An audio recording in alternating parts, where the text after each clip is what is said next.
চলুন আজকে অত্যন্ত সহজ একটা চিকেন স্যান্ডউইচের রেসিপি আমরা জেনে নিই। সর্বপ্রথমে আমি নিয়েছি পেঁয়াজ, ক্যাপসিকাম এবং গাজর, আর নিয়েছি চিকেনের টুকরো, আর নিয়েছি স্লাইস রুটি। এবার একটা প্যান আমি গরম করে নেব এবং তাতে আমি দিয়ে দেবো সামান্য পরিমাণে বাটার এবং সামান্য পরিমাণে সাদা তেল। এবার আমি পেঁয়াজের টুকরোগুলো তেলের ওপর দিয়ে দেবো এবং সেটি নেড়ে চেড়ে নেব।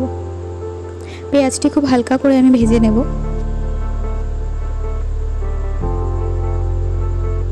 পেঁয়াজটা মোটামুটি হালকা করে ভাজা হয়ে গেছে।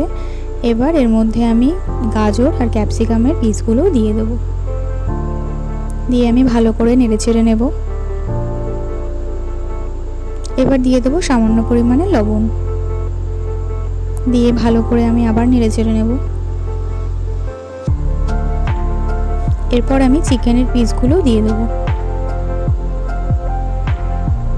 দিয়ে আমি ভালো করে নেড়ে নেব।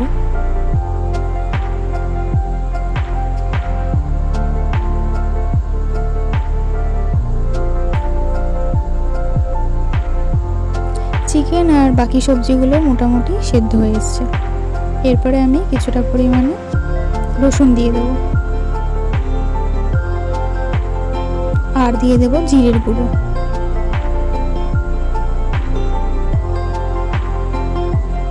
এরপরে আমি কিছুটা পরিমাণে রেড চিলি সস দিয়ে দেব, দিয়ে আমি ভালো করে নেড়ে চেড়ে নেব।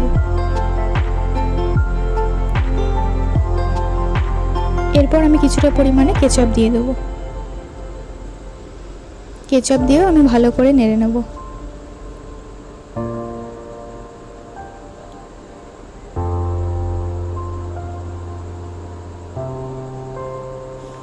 আমাদের এই চিকেনের যে পুরটা এটা মোটামুটি রেডি। এবার আমি 2 পিস স্লাইস রুটিতে ভালো করে এক সাইডে বাটার লাগিয়ে নেব, আর অপর সাইডে আমি কিছুটা পরিমাণে গ্রিন চিলি সস আর মেয়োনিজ দিয়ে সেটিকে ভালো করে স্লাইস রুটির গায়ে লাগিয়ে নেব।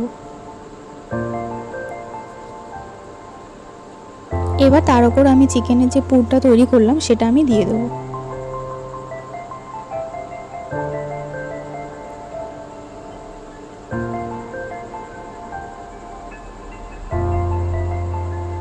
এরপর আমি দিয়ে দেবো আমুলের চিজ।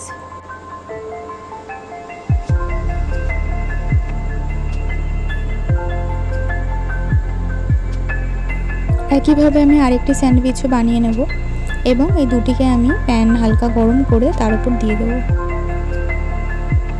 এক সাইড মোটামুটি ভাজা হয়ে গেলে আমি উল্টে দেবো। ব্যাস, এভাবেই আমাদের তৈরি হয়ে যাবে চিকেন স্যান্ডউইচ। রেসিপিটি কেমন লেগেছে অবশ্যই আমাকে কমেন্ট করে জানাবেন। ধন্যবাদ।